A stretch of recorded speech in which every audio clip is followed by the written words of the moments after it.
அடுத்த லட்சணம் பார்க்க இருக்கிறோம். லட்சணம் 2. துவக்கமும் முடிவும் இல்லாமல் இருக்கிறார்.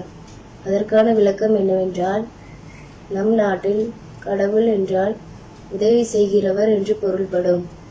அதனால் ஏறக்குறைய எல்லா கடவுளுக்கும் துவக்கம் என்பது ஒன்று உண்டு.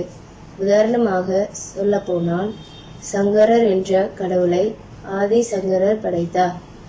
ஆதி சங்கரருக்கு முன்பு கடவுள் ஒருவர் இருந்தார் என்றெல்லாம் கூறப்படுகிறது.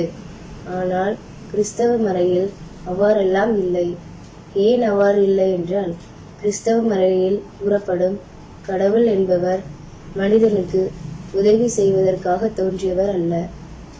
அவர் என்றும் இருப்பவராக இருந்து மனிதனுக்கு மண்ணுலகை உதவியை செய்வதை விட மனிதனை தன்னுடைய பிள்ளையாக மாற வைப்பதற்கு தேவையான உதவிகளை செய்து மனிதன் என்னை நோக்கி விரும்ப மாட்டானா என்று ஏங்கி தவிப்பவர்தான் கடவுள்.